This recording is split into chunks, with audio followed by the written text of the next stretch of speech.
जय हिंद। तो चलिए शुरू करते हैं आज की क्लास। आज हम पढ़ने वाले हैं उत्तर प्रदेश, यानी कि उत्तर प्रदेश स्पेशल। और ये उत्तर प्रदेश स्पेशल की ये आपकी पहली क्लास है। और आज हम जो भी पढ़ने वाले हैं, आज हम पॉइंट वाइज इसको पढ़ेंगे। और कल की क्लास में हम इसे मैप के द्वारा पढ़ेंगे। ठीक है, आज हम इसको पॉइंट के द्वारा सब याद करेंगे और कल हम इसे मैप से समझेंगे। ठीक है, तो चलिए शुरू करते हैं आज की क्लास। ठीक है, तो देखते हैं पहला पॉइंट। सर्वाधिक राज्यों को स्पर्श करने वाला जिला सोनभद्र, यानी कि उत्तर प्रदेश का सोनभद्र जिला ये 4 राज्यों के साथ सीमा साझा करता है। ठीक है, और ये सर्वाधिक है। सोनभद्र ही ऐसा जिला है जो 4 राज्यों के साथ सीमा साझा करता है। कौन कौन से जिले हैं? मध्य प्रदेश, बिहार, छत्तीसगढ़ और झारखंड। ठीक है, तो सोनभद्र 4 राज्यों के साथ सीमा साझा करता है। वो है मध्य प्रदेश, बिहार, झारखंड और छत्तीसगढ़। ठीक है, अगला पॉइंट। उत्तर प्रदेश में वर्तमान में 75 जिले हैं। ठीक है, उत्तर प्रदेश में वर्तमान में 75 जिले हैं। और उत्तर प्रदेश का पुनर्गठन 1 नवंबर 1956 को हुआ था। यानी उत्तर प्रदेश का पुनर्गठन 1 नवंबर 1956 को हुआ था। आप इस डेट को याद रखिएगा क्योंकि ये एग्जाम में काफ़ी बार पूछा गया है। ठीक है, 1 अप्रैल 1937 तक इसे संयुक्त प्रांत के नाम से जाना जाता था। ये भी याद रखने वाली बात है कि 1 अप्रैल 1937 तक इसे संयुक्त प्रांत के नाम से जाना जाता था। ठीक है, अब इसको देख लेते हैं। देखिए, उत्तर प्रदेश का सबसे उत्तरी जिला सहारनपुर है और सबसे दक्षिणी जिला सोनभद्र है। ठीक है, यानी कि उत्तर प्रदेश का सबसे उत्तरी जिला सहारनपुर और सबसे दक्षिणी जिला सोनभद्र है। ठीक है, इसी तरीके सबसे पूर्वी जिला बलिया और सबसे पश्चिमी जिला शामली है। ठीक है, पर दोबारा से देखते हैं। उत्तर प्रदेश का सबसे उत्तरी जिला सहारनपुर, सबसे दक्षिणी जिला सोनभद्र और सबसे पूर्वी जिला बलिया और सबसे पश्चिमी जिला शामली है। ठीक है, और इसकी लंबाई भी देख लेते हैं। उत्तर प्रदेश की लंबाई उत्तर से लेकर दक्षिण तक 240 किलोमीटर है और पूरब से लेकर पश्चिम तक 650 किलोमीटर है। ठीक है, इस चीज़ को भी याद रखिएगा, ये भी एग्जाम में कभी कभी पूछा जाता है। ठीक है, चलिए अब नेक्स्ट पॉइंट देखते हैं। 1858 ईस्वी तक उत्तर प्रदेश की राजधानी आगरा थी। ठीक है, 1858 ईस्वी तक उत्तर प्रदेश की राजधानी आगरा थी और आगरा को सिकंदर लोदी ने बसाया था। ठीक है, ये भी बात याद रखिएगा कि आगरा को सिकंदर लोदी ने बसाया था। ठीक है, चलिए अब नेक्स्ट पॉइंट देखते हैं। 1858 से 1921 तक 1858 से 1921 तक उत्तर प्रदेश की राजधानी इलाहाबाद थी। यानी कि 1858 के पहले आगरा थी और 1858 से 1921 तक इलाहाबाद की राजधानी उत्तर प्रदेश की राजधानी इलाहाबाद बन गई। ठीक है, 1921 के बाद से अभी तक उत्तर प्रदेश की राजधानी लखनऊ है। यानी वर्तमान में उत्तर प्रदेश की राजधानी लखनऊ है। ठीक है, चलिए अब अगला पॉइंट देखते हैं। 1947 में हिंदी को यूपी की प्रमुख राजभाषा की मान्यता दी गई। ठीक है, यानी हिंदी को उत्तर प्रदेश की राजभाषा के रूप में 1947 में मान्यता मिली, जब हमारा देश आज़ाद हुआ था। ठीक है, और 1989 में उर्दू को द्वितीय राजभाषा के रूप में मान्यता मिली। ठीक है, यानी हिंदी को 1947 में और उर्दू को 1989 में राजभाषा का दर्जा प्राप्त है। ठीक है, अब उत्तर प्रदेश का राजकीय पशु बारहसिंघा है। ये क्वेश्चन पूछा जाता है कि उत्तर प्रदेश का राजकीय पशु क्या है, तो उत्तर प्रदेश का राजकीय पशु बारहसिंघा है। ठीक है, और यह मध्य प्रदेश का भी राजकीय पशु है। यानी कि मध्य प्रदेश का राजकीय पशु भी बारहसिंघा ही है। ठीक है, अब उत्तर प्रदेश का राज्य पेड़, यानी कि उत्तर प्रदेश का राजकीय पेड़ अशोक है। ठीक है, उत्तर प्रदेश का राजकीय पेड़ अशोक है और उत्तर प्रदेश का राजकीय पक्षी सारस है और इसको क्रॉन्च भी कहते हैं। ठीक है, उत्तर प्रदेश का राजकीय पक्षी सारस है जिसे क्रॉन्च भी कहते हैं। ठीक है, उत्तर प्रदेश का राजकीय पुष्प पलाश है जिसे वन की आग भी कहते हैं। ठीक है, उत्तर प्रदेश का राजकीय पुष्प पलाश है, जिसे वन की आग भी कहा जाता है। उत्तर प्रदेश का राजकीय चिन्ह 1938 में स्वीकार किया गया था। ठीक है, अभी हम देखते हैं कि अभी आगे हम देखेंगे कि उत्तर प्रदेश का राजकीय चिन्ह क्या है। पहले हम ये देखते हैं कि उत्तर प्रदेश का राजकीय चिन्ह 1938 में स्वीकार किया गया था। ठीक है, तो यहाँ तक चीजें समझ में आई। एनसीआर, नेशनल कैपिटल रीजन, राष्ट्रीय राजधानी क्षेत्र। ठीक है, ये क्या होता है? राष्ट्रीय राजधानी क्षेत्र वो होता है, जैसे कि हमारी राजधानी है दिल्ली, तो दिल्ली के बगल जितने भी एरिया हैं वो राष्ट्रीय राजधानी क्षेत्र में आते हैं। तो एनसीआर, राष्ट्रीय राजधानी क्षेत्र में उत्तर प्रदेश के कुल 8 जिले आते हैं। ठीक है, इस चीज को याद रखिएगा, ये क्वेश्चन बहुत बार पूछा जाता है कि उत्तर प्रदेश के कितने जिले राष्ट्रीय राजधानी क्षेत्र में आते हैं। तो 8 जिले आते हैं। ठीक है, वो कौन कौन से हैं? गाजियाबाद, बागपत, हापुड़, मेरठ, गौतम बुद्ध नगर, मुजफ्फरपुर नगर, बुलंदशहर और शामली। ठीक है, इन 8 का आप नाम याद कर लीजिए, क्योंकि ये एग्जाम में काफ़ी बार पूछे जाते हैं। गाजियाबाद, बागपत, हापुड़, मेरठ, गौतम बुद्ध नगर, मुजफ्फरनगर, बुलंदशहर और शामली। ठीक है, चलिए नेक्स्ट पॉइंट। उत्तर प्रदेश की सर्वाधिक लंबी सीमा रेखा मध्य प्रदेश के साथ लगती है। यानी कि उत्तर प्रदेश की जो बाउंड्री है, उत्तर प्रदेश की जो सीमा है, वो सबसे लंबी सीमा मध्य प्रदेश के साथ लगती है। ठीक है, उत्तर प्रदेश की सबसे छोटी सीमा हिमाचल प्रदेश के साथ लगती है। ठीक है, हिमाचल प्रदेश के साथ उत्तर प्रदेश की सबसे छोटी सीमा लगती है। ठीक, उत्तर प्रदेश का कौन सा जिला तीन तरफ से या तीन ओर से मध्य प्रदेश से घिरा है? तो है ललितपुर। उत्तर प्रदेश का एक ऐसा जिला है ललितपुर, जो झांसी के नीचे है। ठीक है, और ये तीनों तरफ से मध्य प्रदेश से घिरा हुआ है। ठीक है, तो ललितपुर 3 तरफ से मध्य प्रदेश से घिरा हुआ है। ठीक है, इतना क्लियर हुआ? तो चलिए अब नेक्स्ट पॉइंट देखते हैं। देखिए, ये है भौगोलिक विस्तार कि उत्तर प्रदेश के उत्तर में शिवालिक पहाड़ियां हैं, उत्तर प्रदेश के उत्तर में शिवालिक पहाड़ियां हैं, और उत्तर प्रदेश के दक्षिण में यमुना नदी और विंध्य की पहाड़ियां हैं। ठीक है, विंध्य की श्रेणी जो मध्य प्रदेश में है। ठीक है, तो उत्तर प्रदेश के उत्तर में शिवालिक पहाड़ियां और दक्षिण में यमुना नदी और विंध्य की श्रेणी है। ठीक है, और पूरब में गंडक नदी है। उत्तर प्रदेश के पूरब में गंडक नदी है और उत्तर प्रदेश के पश्चिम में यमुना नदी है। एक तरह से देखा जाए तो ये उत्तर प्रदेश की बाउंड्री बनाती है। ठीक है, उत्तर में शिवालिक पहाड़ी, दक्षिण में यमुना नदी और विंध्य की श्रेणी, पूरब में गंडक नदी और पश्चिम में यमुना नदी। ठीक है ना, समझ में आया? चलिए अब नेक्स्ट पॉइंट देखते हैं। बांगर क्षेत्र। बांगर क्षेत्र किसे कहते हैं? बांगर क्षेत्र होता है पुरानी जलोढ़ मृदा। यानी बांगर क्षेत्र में क्या होती है? पुरानी जलोढ़ मृदा को बांगर क्षेत्र कहते हैं। देखिए, ऐसी मृदा जहां बाढ़ का पानी नहीं पहुंच पाता है।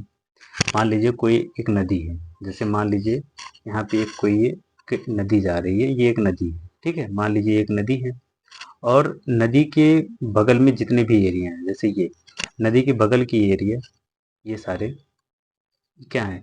जब नदी में जब बाढ़ आएगी तो ये बाढ़ का पानी यहाँ तक आ जाएगा, बगल वाले एरिया तक पहुँच जाएगा। लेकिन ये जो एरिया है नदी के से काफ़ी दूर है, बाढ़ का पानी यहाँ तो मान लीजिए यहाँ बाढ़ का पानी नहीं पहुँचेगा। तो जहाँ बाढ़ का पानी नहीं पहुँचता है उसको क्या बोलते हैं? बांगर क्षेत्र। और जहाँ बाढ़ का पानी पहुँचता है उसको क्या बोलते हैं? खादर क्षेत्र। ठीक है, इस तरीके से आप याद रख सकते हैं। तो बांगर क्षेत्र पुरानी जलोढ़ मृदा, ऐसी मृदा जहाँ बाढ़ का पानी नहीं पहुँच पाता है। ठीक है, उसको क्या बोलते हैं? बांगर क्षेत्र बोलते हैं। और खादर क्षेत्र नवीन जलोढ़ मृदा होती है। ये काफ़ी, और जो नवीन जलोढ़ मृदा होती है ये काफ़ी उपजाऊ होती है, जहाँ पर जल्दी से बाढ़ आ जाती है। ठीक है, यानी कि आप याद रखिएगा कि जहाँ पे बाढ़ का पानी पहुँच जाता है उसको क्या बोलते हैं? खादर मृदा। और जहाँ पे बाढ़ का पानी नहीं पहुँचता है उसको क्या बोलते हैं? बांगर क्षेत्र। खादर क्षेत्र और बांगर क्षेत्र। अब ठीक है, और जो बांगर क्षेत्र होता है ये कम उपजाऊ होता है और जो खादर क्षेत्र होता है वो ज़्यादा उपजाऊ होता है। ठीक है, ये समझ में आएगी।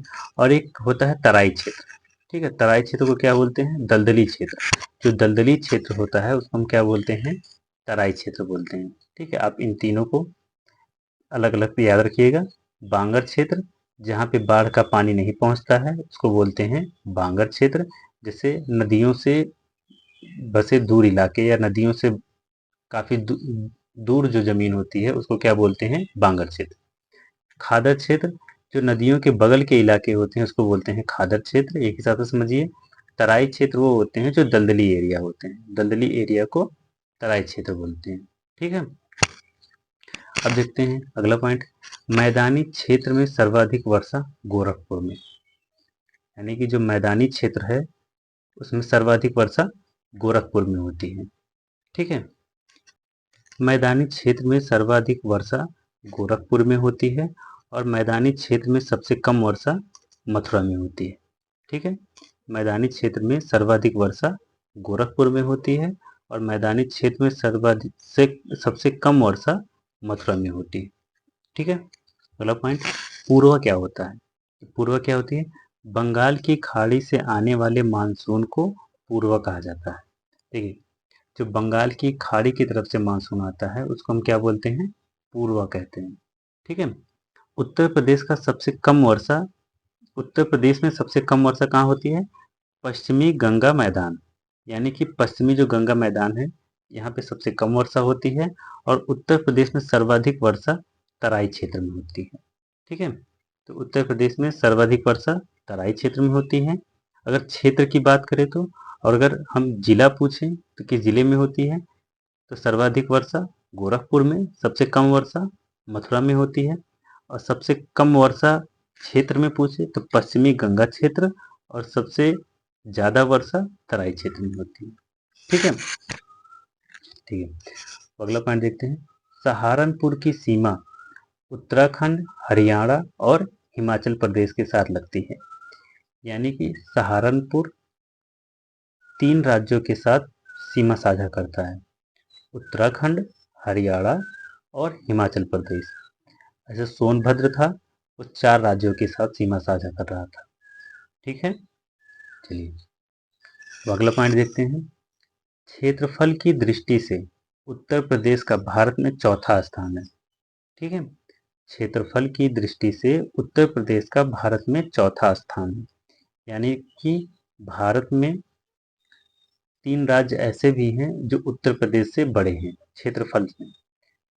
कौन से हैं? राजस्थान, मध्य प्रदेश, महाराष्ट्र, उसके बाद उत्तर प्रदेश। यानी कि राजस्थान सबसे बड़ा है, फिर मध्य प्रदेश, फिर महाराष्ट्र और फिर उत्तर प्रदेश का नंबर आता है, ठीक है। उत्तर प्रदेश में कुल पारिस्थितिकी क्षेत्र 20 हैं, ठीक है। उत्तर प्रदेश में कुल पारिस्थितिकी क्षेत्र 20 हैं। उत्तर प्रदेश में कुल कृषि जलवायु क्षेत्र 9 है, ठीक है। ये क्वेश्चन बहुत पूछा जाता है कि उत्तर प्रदेश में कृषि जलवायु क्षेत्र कितने हैं। इसको याद रखिएगा, उत्तर प्रदेश में कुल कृषि जलवायु क्षेत्र 9 है, ठीक है। उत्तर प्रदेश में कुल कृषि जलवायु क्षेत्र पूरे भारत में या देश की बात करें तो देश में कुल कृषि जलवायु क्षेत्र 15 हैं, उसमें से 9 सिर्फ उत्तर प्रदेश में है, ठीक है। यानी कि उत्तर प्रदेश में कुल कृषि जलवायु क्षेत्र 9 है, देश में कुल कृषि जलवायु क्षेत्र 15 है, ठीक है। चलिए अब नेक्स्ट टॉपिक देखते हैं। उत्तर प्रदेश में चना का सर्वाधिक उत्पादन, यानी उत्तर प्रदेश में चना का सर्वाधिक उत्पादन कहाँ होता है? तो बुंदेलखंड में होता है, ठीक है। उत्तर प्रदेश में चना सर्वाधिक बुंदेलखंड में होता है, ठीक है। और उत्तर प्रदेश में आंवला का उत्पादन सर्वाधिक प्रतापगढ़ में होता है, ठीक है। इस चीज को भी याद रखिएगा, उत्तर प्रदेश में आंवला का उत्पादन प्रतापगढ़ में सर्वाधिक होता है। उत्तर प्रदेश में आलू को अन्य प्रदेश में किस नाम से बेचा जाता है? तो यानी उत्तर प्रदेश के जो आलू हैं उनको दूसरे राज्यों में किस नाम से बेचा जाता है? तो ताज ब्रांड के नाम से, ठीक है। उत्तर प्रदेश के आलू को दूसरे राज्यों में ताज ब्रांड के नाम से बेचा जाता है, ठीक। उत्तर प्रदेश में पान की खेती महोबा में होती है। ये क्वेश्चन बहुत बार एग्जाम में आया है कि उत्तर प्रदेश में पान की खेती कहाँ पे होती है? तो महोबा में होती है, ठीक है। कुछ योजनाएं देख लेते हैं। उत्तर प्रदेश में किसान मित्र योजना 18 जून 2001 में आई थी। तो किसान मित्र योजना 18 जून 2001 में आई थी। उत्तर प्रदेश में किसान बही योजना 1992 में लाई गई। उत्तर प्रदेश में किसान वृद्धावस्था योजना 2 अक्टूबर 2003 में लाई गई। उत्तर प्रदेश में किसान क्रेडिट कार्ड योजना 1998 और 1999 में शुरू की गई थी। ठीक है, ये चारों योजनाएं आप याद कर लीजिएगा, क्योंकि ये एग्जाम में बहुत बार पूछी गई हैं और ये बार बार पूछी भी जाती हैं। ठीक है, चलिए अब नेक्स्ट पॉइंट देखते हैं। उत्तर प्रदेश में आम अनुसंधान व प्रशिक्षण केंद्र कहाँ पर है? तो उत्तर प्रदेश में आम अनुसंधान व प्रशिक्षण केंद्र लखनऊ में बनाया गया है। ठीक है, आम अनुसंधान व प्रशिक्षण केंद्र लखनऊ में है। उत्तर प्रदेश में अमरूद अनुसंधान व प्रशिक्षण केंद्र इलाहाबाद में है, क्योंकि अमरूद इलाहाबाद का फेमस है। ठीक है, तो इलाहाबाद में अमरूद अनुसंधान केंद्र और प्रशिक्षण केंद्र है। ठीक है, उत्तर प्रदेश में व्यक्ति के पास अधिकतम सीमा 18 एकड़ जमीन है। ठीक है, यानी कि उत्तर प्रदेश में एक सीमा है कि एक व्यक्ति के पास अधिकतम 18 एकड़ जमीन हो सकती है। ठीक है, भारत की प्रथम चीनी मिल 1903 में उत्तर प्रदेश के देवरिया जिले के प्रतापपुर में लगाई गई थी। ठीक है, भारत की प्रथम चीनी मिल 1903 में उत्तर प्रदेश में देवरिया जिले के प्रतापपुर में लगाई गई थी। ठीक है, इस बात को भी याद रखिएगा। उत्तर प्रदेश की महत्वपूर्ण नगदी फसल गन्ना है, यानी नगदी फसल यानी कि बेचने वाली फसल, जिस व्यापारिक फसल बोलते हैं, जिससे किसान बेच के पैसा कमाता है। तो उत्तर प्रदेश की महत्वपूर्ण नगदी फसल गन्ना है। ठीक है, अच्छा, सीमांत कृषक किसे कहते हैं? ये एग्जाम में बहुत पूछा जाता है। 1 हेक्टेयर से कम भूमि वाले किसान को सीमांत कृषक कहते हैं। जिनके पास 1 हेक्टेयर से कम भूमि हो उन्हें सीमांत कृषक कहते हैं। ठीक है, भारतीय चारागाह एवं चारा अनुसंधान संस्थान झांसी में है। इसको याद रखिएगा, ये भी एग्जाम में बहुत बार पूछा गया है। भारतीय चारागाह एवं चारा अनुसंधान संस्थान झांसी में है। भारत में प्रथम कृषि विश्वविद्यालय पंतनगर में खोला गया। ठीक है, भारत में प्रथम कृषि विश्वविद्यालय पंतनगर में खोला गया है, क्योंकि उत्तर प्रदेश में है। अवनालिका अपरदन से प्रभावित जिला इटावा है। ठीक है, अवनालिका अपरदन से प्रभावित जिला इटावा है। ठीक, उत्तर प्रदेश की सर्वाधिक प्रदूषित नदी, यानी कि उत्तर प्रदेश की सर्वाधिक प्रदूषित नदी कौन सी है? यमुना नदी है। ठीक है, उत्तर प्रदेश की सर्वाधिक प्रदूषित नदी यमुना नदी है। ठीक, चलिए, गंगा सर्वाधिक प्रदूषित कहाँ है?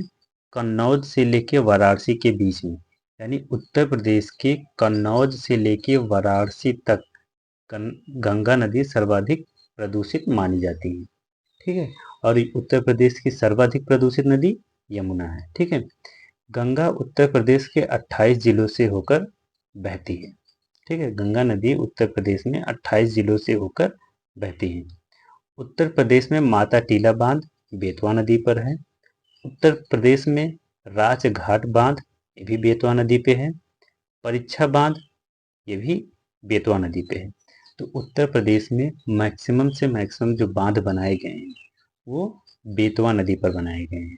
ठीक है, और इनको आप याद रखिएगा। ठीक है, उत्तर माता टीला बांध बेतवा नदी, राजघाट बांध बेतवा नदी और परीक्षा बांध बेतवा नदी। चलिए अब नेक्स्ट पॉइंट देखते हैं। उत्तर प्रदेश में बखीरा झील संत कबीर नगर में है। ठीक है, उत्तर प्रदेश में बखीरा झील संत कबीर नगर में है। ठीक, उत्तर प्रदेश में फूलहर झील पीलीभीत में है। तो उत्तर प्रदेश में फूलहर झील पीलीभीत में है। ठीक, उत्तर प्रदेश में मोती झील कानपुर में है। मोती झील कानपुर में है, फुलहर झील पीलीभीत में है और बखीरा झील संत कबीर नगर में है। ठीक, ये 3 झील हो गई। ठीक है, इनको याद रखिएगा कौन सी कहाँ पे है। अगला पॉइंट, उत्तर प्रदेश में सिंचाई का क्रम यानी कि उत्तर प्रदेश में किस साधन द्वारा सबसे ज़्यादा सिंचाई की जाती है। ठीक, उत्तर प्रदेश में सिंचाई का क्रम तो नलकूप, नहर, कुआं और अन्य। यानी कि उत्तर प्रदेश में नलकूप, जिसको ट्यूबवेल बोलते हैं, नलकूप के द्वारा सबसे ज़्यादा सिंचाई होती है। उसके बाद नहर के द्वारा, फिर कुआं, फिर उसके बाद अन्य चीज़ों का उपयोग किया जाता है। ठीक है, अगला पॉइंट देखते हैं। उत्तर प्रदेश में नदियों के तट पर बसे नगर। यानी कि उत्तर प्रदेश में नदियों के तट पर बसे नगर, यहाँ से भी क्वेश्चन आता है। देखिए, इसमें जितना भी हमने पॉइंट वाइज पढ़ा है, हर चीज़ें पढ़ी है। हमने झील भी पढ़ा, हमने उत्तर प्रदेश के बारे में भी पढ़ा और बांध भी पढ़े। हम सब वो इम्पोर्टेंट पॉइंट्स पढ़ रहे हैं जो एग्जाम में आए हुए हैं और जो एग्जाम में आ भी सकते हैं। तो आप सारे पॉइंट्स को क्या करिएगा, इसको अच्छे से चाहे तो लिख लीजिएगा, अदरवाइज वीडियो को 3-4 बार देखिएगा और इसको अच्छे से याद कर लीजिएगा, क्योंकि एग्जाम में इससे क्वेश्चन जरूर आएंगे। ठीक है, तो चलिए देखते हैं। आगरा और मथुरा, आगरा और मथुरा यमुना नदी के तट पर बसे हैं। ललितपुर बेतवा नदी के तट पर है। कन्नौज गंगा नदी के तट पर बसा है। अयोध्या सरयू नदी के तट पर बसा है। जौनपुर, सुल्तानपुर और लखनऊ गोमती नदी के तट पर है। और गोरखपुर राप्ती नदी के तट पर बसा है। ठीक है, इतनी चीज़ें समझ में आई। आप इसको 3-4 बार देखेंगे तो ये सब चीज़ें आपको याद हो जाएंगी। ठीक है, अगला पॉइंट देखते हैं। उत्तर प्रदेश की सबसे लंबी नहर शारदा नहर है। ठीक है, ये एग्जाम में बहुत पूछी जाती है कि उत्तर प्रदेश की सबसे लंबी नहर कौन सी है। तो उत्तर प्रदेश की सबसे लंबी नहर शारदा नहर है। ठीक है, और गोकुल बैराज परियोजना, ये उत्तर प्रदेश में एक परियोजना चलती है। ये पूछा जाता है किससे संबंधित है। तो गोकुल बैराज परियोजना पेयजल परियोजना है। ठीक है, तो गोकुल बैराज परियोजना एक पेयजल परियोजना है। ठीक है, चलिए। रानी लक्ष्मी बांध, ठीक, रानी लक्ष्मी बांध ये बेतवा नदी पर है। ठीक है, रानी लक्ष्मी बांध बेतवा नदी पर बना है। ठीक है, अब उत्तर प्रदेश में प्रथम वन नीति 1952 में लागू हुई थी। इसको भी याद रखिएगा कि उत्तर प्रदेश में प्रथम वन नीति 1952 में आई थी। और उत्तर प्रदेश में सेकेंड वन नीति, मतलब दूसरी वन नीति 1998 में आई थी। ठीक, तो उत्तर प्रदेश में प्रथम वन नीति 1952 में और दूसरी वन नीति 1998 में आई थी। उत्तर प्रदेश में वन महोत्सव कब मनाया जाता है? तो 1 से लेके 7 जुलाई के बीच, मतलब 1 जुलाई से लेके 7 जुलाई तक उत्तर प्रदेश में वन महोत्सव मनाया जाता है। ठीक है, उत्तर प्रदेश का राष्ट्रीय उद्यान कौन सा है? हमारे उत्तर प्रदेश में एक ही राष्ट्रीय उद्यान है, उसका नाम है दुधवा राष्ट्रीय उद्यान। ठीक है, उत्तर प्रदेश का राष्ट्रीय उद्यान कौन सा है? दुधवा राष्ट्रीय उद्यान। ठीक है, चलिए अगला पॉइंट देखते हैं। चंद्रप्रभा वन्यजीव विहार, ठीक है, एक वन्यजीव विहार, इसको याद रखिएगा। चंद्रप्रभा वन्यजीव विहार कहाँ है? चंदौली में है। ठीक है, चंद्रप्रभा वन्यजीव विहार, यानी च से चंद्रप्रभा, च से चंदौली, चंद्र इसमें भी है, चंद्र इसमें भी है। ठीक है, चंद्रप्रभा वन्यजीव विहार चंदौली में है। ठीक है, ये क्या है? ये उत्तर प्रदेश का सबसे पहला वन्यजीव विहार है। ठीक, उत्तर प्रदेश का सबसे पहला वन्यजीव विहार चंद्रप्रभा वन्यजीव विहार है। ठीक है, उसके बाद महावीर स्वामी वन्यजीव विहार, ये एग्जाम में बहुत बार पूछा जाता है। ठीक है, महावीर स्वामी वन्यजीव विहार ये ललितपुर में है और ये यूपी का सबसे छोटा वन्य विहार है। ठीक है, महावीर स्वामी वन्यजीव विहार ललितपुर में है और ये उत्तर प्रदेश का सबसे छोटा वन्यजीव विहार है। ठीक है, अगला कैमूर वन्यजीव विहार। ठीक, कैमूर वन्यजीव विहार ये मिर्जापुर में है। ठीक है, और उसके बाद हस्तिनापुर वन्यजीव विहार। ठीक, हस्तिनापुर वन्यजीव विहार ये कहाँ पे है? ये है मुजफ्फरनगर में। ठीक है, हस्तिनापुर वन्यजीव विहार मुजफ्फरनगर में है। ये उत्तर प्रदेश का सबसे बड़ा वन्यजीव विहार है। ठीक, तो सबसे छोटा महावीर, सबसे बड़ा हस्तिनापुर और सबसे पहला चंद्रप्रभा। ठीक, तो तीनों चारों वन्य जीव विहार आप याद रखिएगा। और एक पॉइंट, कछुआ वन्यजीव विहार, ये कहाँ पे है? ये अभी नया बना था कछुआ वन्यजीव विहार, ये वाराणसी में है। ठीक है, तो कछुआ वन्यजीव विहार वाराणसी में है। नवाबगंज पक्षी विहार, ठीक है, ये वन्यजीव विहार थे, अब हम पढ़ेंगे पक्षी विहार। तो नवाबगंज पक्षी विहार ये कहाँ पे है? उन्नाव में है। तो नवाबगंज पक्षी विहार उन्नाव में है। ये उत्तर प्रदेश का पहला पक्षी विहार है। ठीक है, ये उत्तर प्रदेश का पहला पक्षी विहार है। ठीक है, लाख बहोसी पक्षी विहार ये कन्नौज में है। ठीक है, लाख बहोसी पक्षी विहार कन्नौज में है। ये उत्तर प्रदेश का सबसे बड़ा पक्षी विहार है। ठीक है, ये उत्तर प्रदेश का सबसे बड़ा पक्षी विहार है। ठीक है, उसके बाद सांडी पक्षी विहार, ये कहाँ पे है? तो सांडी पक्षी विहार हरदोई में है। ठीक है, तो सांडी पक्षी विहार कहाँ पे है? हरदोई में है। पार्वती पक्षी विहार, ठीक है, पार्वती पक्षी विहार ये गोंडा में है। ठीक है, पार्वती पक्षी विहार गोंडा में है। ठीक, बखीरा पक्षी विहार, बखीरा पक्षी विहार संत कबीर नगर में है। ठीक है, बखीरा पक्षी विहार संत कबीर नगर में है। ठीक है, एक है सुरगताल पक्षी विहार। ठीक, ये सुरगताल पक्षी विहार कहाँ पे है? तो ये बलिया में है। ठीक है, ये सुरगताल पक्षी विहार बलिया में है। अब इसका नया नाम हो गया है लोकनायक पक्षी विहार। ठीक है, अब इसका नया नाम क्या हो गया है? लोकनायक पक्षी विहार। तो इसका नाम चेंज हुआ है, इसलिए एग्जाम में आ सकता है, इसको आप याद रखिएगा। ठीक है, अगला देखते हैं, तो बेती पक्षी विहार, बेती पक्षी विहार ये कुंडा में है। और कुंडा कहाँ पे है? प्रतापगढ़ में है। ठीक है, इसका भी नाम बदला गया है, अब इसका नाम भीमराव अंबेडकर पश्चिम विहार कर दिया गया है। ठीक, अब इसका नाम बदलकर भीमराव अंबेडकर पश्चिम विहार कर दिया गया है। ठीक है, चलिए अगला देखते हैं, पटना पश्चिम विहार, ये बहुत पूछा जाता है, ये एग्जाम में काफ़ी बार आ चुका है और आने की संभावना भी इसकी रहती है। पटना पश्चिम विहार, तो पटना पश्चिम विहार एटा में है। ठीक है, और एटा कहाँ है? उत्तर प्रदेश में। यूपी का सबसे छोटा पश्चिम विहार है ये उत्तर प्रदेश का सबसे छोटा पश्चिम विहार। ठीक है, चलिए अगला देखते हैं, नवाबगंज पश्चिम विहार का नाम अब शहीद चंद्रशेखर आजाद पश्चिम विहार कर दिया गया है। ठीक है, नवाबगंज पश्चिम विहार ये कहाँ पे था? ये उन्नाव में था। ठीक है, यूपी का सबसे पहला पश्चिम विहार है ये उत्तर प्रदेश का नवाबगंज, और अब इसका नाम बदलकर शहीद चंद्रशेखर आजाद पश्चिम विहार के नाम पर कर दिया गया है। ठीक है, और उत्तर प्रदेश में पश्चिम विहार की संख्या कितनी है? कुल 13 है। ठीक है, उत्तर प्रदेश में कुल कितने पश्चिम विहार है? तो 13 पश्चिम विहार है। ठीक, तो चलिए अगला पॉइंट देखते हैं, उत्तर प्रदेश का एकमात्र परमाणु विद्युत ऊर्जा केंद्र कौन सा है? नरौरा है, ये बुलंदशहर में है। तो उत्तर प्रदेश का एकमात्र परमाणु विद्युत ऊर्जा केंद्र नरौरा में है, और ये बुलंदशहर में है। ठीक है, बुलंदशहर के नरौरा इलाके में।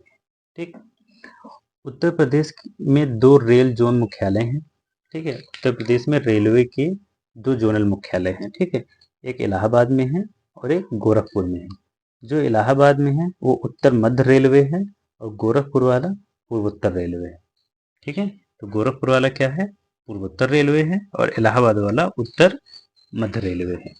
ठीक है, उत्तर प्रदेश में गन्ना किसान संस्थान, तो उत्तर प्रदेश में गन्ना किसान संस्थान लखनऊ में है। ठीक है, तो उत्तर प्रदेश में गन्ना किसान संस्थान लखनऊ में है, और गन्ना उत्तर प्रदेश की क्या है? एक व्यावसायिक फसल है। ठीक है, जिसको नगदी फसल बोलते हैं। तो उत्तर प्रदेश की गन्ना क्या है? नगदी फसल है, और गन्ना किसान अनुसंधान कहाँ पे है? लखनऊ में है। तो उत्तर प्रदेश में गन्ना अनुसंधान केंद्र, देखिए उत्तर प्रदेश में गन्ना किसान संस्थान लखनऊ में है, और उत्तर प्रदेश में गन्ना अनुसंधान केंद्र शाहजहांपुरा में है। ठीक है, तो शाहजहांपुर में अनुसंधान केंद्र है, और लखनऊ में गन्ना किसान संस्थान केंद्र है। ठीक है, इन दोनों बातों को आप अलग अलग याद रखिएगा। ठीक है, इतना हो गया। अब हम बात करते हैं हवाई अड्डे की। देखिए, उत्तर प्रदेश का चकेरी हवाई अड्डा कानपुर में है, यानी कि चकेरी हवाई अड्डा उत्तर प्रदेश में कानपुर में है। और उत्तर प्रदेश का खेरिया हवाई अड्डा आगरा में है। ठीक, तो खेरिया हवाई अड्डा आगरा में है। उत्तर प्रदेश का हिंडन हवाई अड्डा गाजियाबाद में है। उत्तर प्रदेश का जेवर हवाई अड्डा गौतम बुद्ध नगर में है। उत्तर प्रदेश का लाल बहादुर शास्त्री इंटरनेशनल हवाई अड्डा वाराणसी में है। और उत्तर प्रदेश का चौधरी चरण सिंह इंटरनेशनल हवाई अड्डा कहाँ पे है? ये लखनऊ में है। ठीक है, उत्तर प्रदेश का ताज इंटरनेशनल हवाई अड्डा फिरोजाबाद में है। ठीक, और एक अभी नया बना है अयोध्या में, महर्षि वाल्मीकि हवाई अड्डा। ये कहाँ पे है? अयोध्या में है। ठीक है, तो उसको भी आप याद रखिएगा। ठीक, तो उत्तर प्रदेश का ताज इंटरनेशनल हवाई अड्डा फिरोजाबाद में, चौधरी चरण सिंह इंटरनेशनल हवाई अड्डा लखनऊ में, लाल बहादुर शास्त्री वाराणसी में, जेवर गौतम बुद्ध नगर में, और महर्षि वाल्मीकि हवाई अड्डा अयोध्या में। ठीक है, चलिए अब नेक्स्ट पॉइंट देखते हैं। उत्तर प्रदेश की सहरिया जनजाति ललितपुर में पाई जाती है। ठीक है, तो उत्तर प्रदेश में सहरिया जनजाति ललितपुर में पाई जाती है। उत्तर प्रदेश की बुक्सा और या भुक्सा, अब जो भी पढ़े इनको, उत्तर प्रदेश की बुक्सा या भुक्सा ये बिजनौर में पाई जाती है। ठीक है, बिजनौर में बुक्सा या भुक्सा जनजात रहती हैं। ललितपुर में सहरिया जनजात रहती है। और उत्तर प्रदेश की सबसे बड़ी जनजात थारू है। ठीक है, उत्तर प्रदेश की सबसे बड़ी जनजाति थारू है, और ये लोग दीपावली को शोक के रूप में मनाते हैं। ठीक है, थारू जनजाति के लोग दीपावली को शोक के रूप में मनाते हैं। ठीक है, उत्तर प्रदेश की सबसे छोटी जनजाति ये है बनरावत। ठीक है, उत्तर प्रदेश की सबसे छोटी जनजाति बनरावत है। ठीक है, तो आप जनजाति के बारे में ये चारों पॉइंट याद रखिएगा कि ललितपुर में सहरिया जनजात पाई जाती है, बिजनौर में बुक्सा या भुक्सा जनजात पाई जाती है, और उत्तर प्रदेश की सबसे बड़ी जनजात थारू है, और ये दीपावली को शोक के रूप में मनाते हैं। और उत्तर प्रदेश की सबसे छोटी जनजात बनरावत है। ठीक है, उत्तर प्रदेश कृषि अनुसंधान परिषद। ठीक, उत्तर प्रदेश कृषि अनुसंधान परिषद लखनऊ में है। ठीक है, उत्तर प्रदेश में कृषि अनुसंधान परिषद लखनऊ में है, जो 1989 में बना था। ठीक है, और उत्तर प्रदेश की स्थापना दिवस, इस चीज को भी याद रखिएगा कि उत्तर प्रदेश का स्थापना दिवस 24 जनवरी 1950 है। ठीक है, उत्तर प्रदेश का स्थापना दिवस 24 जनवरी 1950 है। ठीक, और उत्तर प्रदेश दिवस कब मनाया जाता है? तो 24 जनवरी को उत्तर प्रदेश अपना दिवस मनाता है। ठीक है, उत्तर प्रदेश 9 राज्यों की सीमा को स्पर्श करता है, यानी कि उत्तर प्रदेश 9 राज्यों के साथ सीमा साझा करता है, जिसमें से क्या है 8 राज्य हैं और एक यूटी है। ठीक, 8 राज्य हैं, एक यूटी है, और उस यूटी का नाम क्या है? दिल्ली है। ठीक है, तो 8 + 1 = 9। ठीक, उत्तर प्रदेश का विधानमंडल द्विसदनात्मक है, यानी कि उत्तर प्रदेश का जो विधानमंडल है इसमें 2 सदन है। ठीक है, ठीक, विधानसभा सदस्य संख्या, देखिए उत्तर प्रदेश की विधानसभा में जो सदस्य हैं उनकी संख्या 403 है। ठीक है, कितनी है? 403 है, और सबसे ज़्यादा प्रयागराज में है। ठीक है, सबसे ज़्यादा कहाँ पे है? प्रयागराज में है। लोकसभा सदस्य संख्या 80 है। उत्तर प्रदेश में लोकसभा सदस्यों की संख्या 80 है। ठीक है, और उत्तर प्रदेश का उच्च न्यायालय यानी कि हाई कोर्ट कहाँ पे है? इलाहाबाद में है, जो कि 1866 में बना था। ठीक है, उत्तर प्रदेश का उच्च न्यायालय इलाहाबाद में है, जो कि 1866 में बनाया गया था। उत्तर प्रदेश के पहले मुख्यमंत्री श्री गोविंद बल्लभ पंत हैं। ठीक है, उत्तर प्रदेश के पहले मुख्यमंत्री श्री गोविंद बल्लभ पंत हैं, जो 1950 से लेकर 1954 तक उत्तर प्रदेश के मुख्यमंत्री थे। ठीक है, अगला पॉइंट देखते हैं। उत्तर प्रदेश में विधान परिषद की सीट 100 है। ठीक है, यानी कि लोकसभा की संख्या कितनी है? 80, और विधान परिषद की संख्या कितनी है? 100 है। ठीक है। राज्यसभा की सीटें 31 हैं, ये भी याद रखिएगा। उत्तर प्रदेश में राज्यसभा की सीटें 31 हैं। ठीक है। अच्छा, 2000 में उत्तर प्रदेश से अलग होकर उत्तराखंड बना। ठीक है, तो 2000 में उत्तर प्रदेश से अलग होकर उत्तराखंड बना था। ठीक है, तो उत्तर प्रदेश का बंटवारा 2000 में हुआ था। ठीक है। अंतर्राष्ट्रीय सीमा केवल नेपाल से लगती है, यानी कि उत्तर प्रदेश की सीमा एक इंटरनेशनल बॉर्डर भी शेयर करती है नेपाल के साथ। ठीक है, तो अंतर्राष्ट्रीय सीमा केवल नेपाल के साथ लगती है। ठीक, चलिए अगला पॉइंट देखते हैं। उत्तर प्रदेश एवं भारत, मतलब उत्तर प्रदेश एवं भारत की पहली महिला मुख्यमंत्री, यानी चाहे उत्तर प्रदेश की बात करें या भारत की, तो पहली महिला मुख्यमंत्री सुचेता कृपलानी थी। ठीक है, जो 1963 से लेकर 1967 तक उत्तर प्रदेश की मुख्यमंत्री थी। ठीक है। उत्तर प्रदेश या भारत की पहली महिला राज्यपाल, तो ये थी सरोजनी नायडू। ठीक है, उत्तर प्रदेश की पहली महिला राज्यपाल सरोजनी नायडू थी और उत्तर प्रदेश की पहली महिला मुख्यमंत्री सुचेता कृपलानी थी। ठीक है। वर्तमान में जो मुख्यमंत्री हैं वो योगी आदित्यनाथ हैं। इनका निर्वाचन क्षेत्र गोरखपुर में है। ठीक है, और वर्तमान में जो गवर्नर हैं आनंदीबेन पटेल जी हैं। और उत्तर प्रदेश का सबसे बड़ा जिला कौन सा है? ये है लखीमपुर।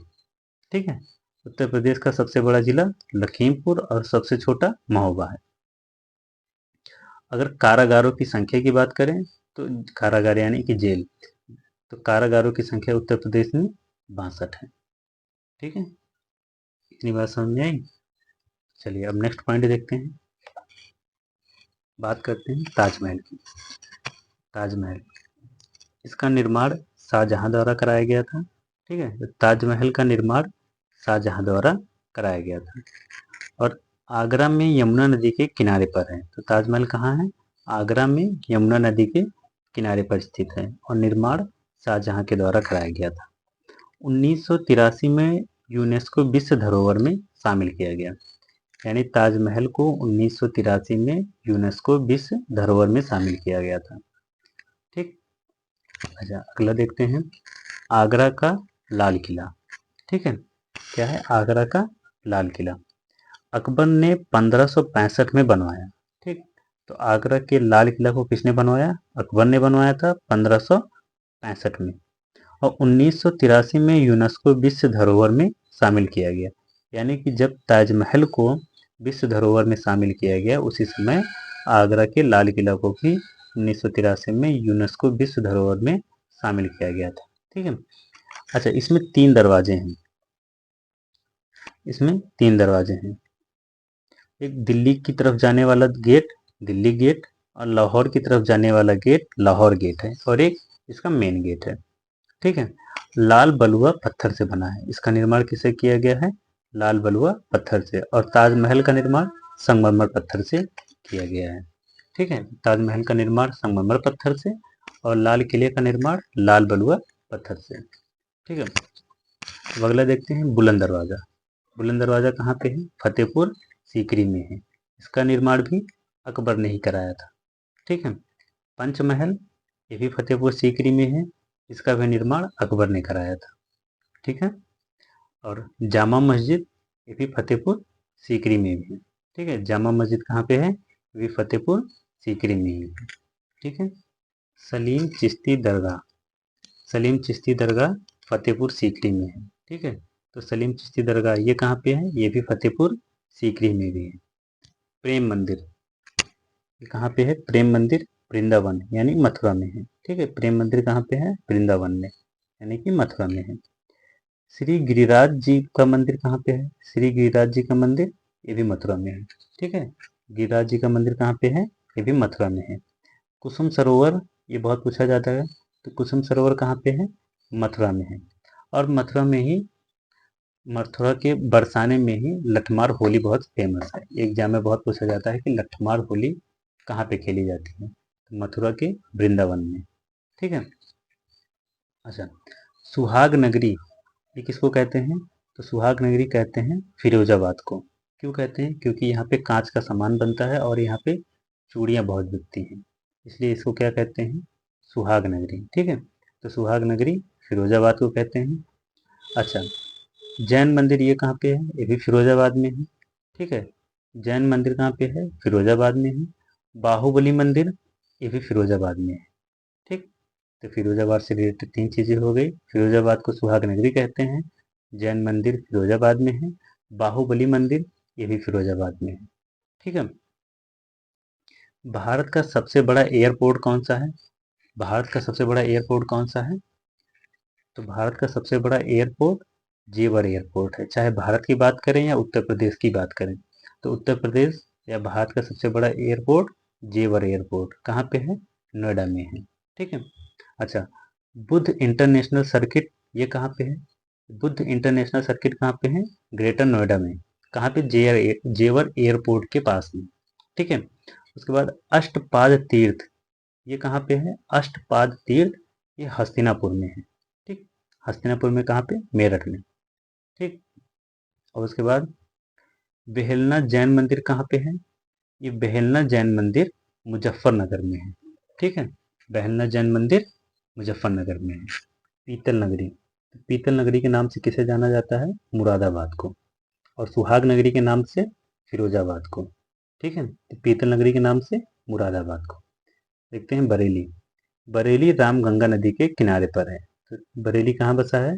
बरेली रामगंगा नदी के किनारे पर बसा है। और सीतापुरा का कालीन, सीतापुरा का कालीन बहुत फेमस है। तो ये कहाँ बनता है? ये सीतापुर में बनता है। ठीक है, सीतापुरा का कालीन सीतापुर में बनता है। देखते हैं लखनऊ में। लखनऊ में बड़ा इमाम बाड़ा है, आसिफ मस्जिद है और भूल भुलैया है। ठीक है, तो बड़ा इमाम बाड़ा लखनऊ में है, आसिफ मस्जिद ये भी लखनऊ में है और भूल भुलैया ये भी लखनऊ में है। अच्छा, ये बनवाया किसने था? तो इसको बनवाया था अशफुद दल्लौ ने।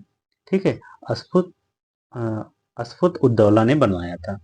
ठीक है, रूमी दरवाजा ये कहाँ पे है? रूमी दरवाजा भी लखनऊ में है। ठीक है, और इंदिरा गांधी तारामंडल, इंदिरा गांधी तारामंडल जिसको कहते हैं शनिग्रह, इसको क्या कहते हैं? शनिग्रह भी कहते हैं, ये भी लखनऊ में है। ठीक है, इंदिरा गांधी तारामंडल इसी को शनिग्रह कहते हैं, ये कहाँ पे है? लखनऊ में है। ठीक है, एक है सतखाड़ा वाटर टावर। ठीक है, एक सतखाड़ा वाच टावर। ठीक, सतखाड़ा वाच टावर ये भी लखनऊ में है। ठीक, अंबेडकर पार्क ये भी लखनऊ में है। और बखीरा पश्चिम विहार ये संत कबीर नगर में है। ठीक है, बखीरा पश्चिम विहार संत कबीर नगर में है, अंबेडकर पार्क लखनऊ में है। ठीक है, तो ये होगा आपका यूपी स्पेशल का पहला पार्ट जो हमने पॉइंट वाइज कंप्लीट किया है। आप इन सब पॉइंट को याद रखिएगा, क्योंकि जो भी एग्जाम में क्वेश्चंस आएंगे इन्हीं से होकर आएंगे, इनसे बाहर ना के बराबर आने वाले हैं। आप इस वीडियो को 2 बार 3 बार 4 बार जितनी बार भी देखिएगा और सारे पॉइंट को याद रखिएगा। अगर वीडियो अच्छी लगी हो इसको लाइक करिएगा, चैनल को सब्सक्राइब करिएगा और ज़्यादा से ज़्यादा लोगों के पास शेयर करिएगा। ठीक है, मिलते हैं नेक्स्ट वीडियो में, तब तक के लिए थैंक यू।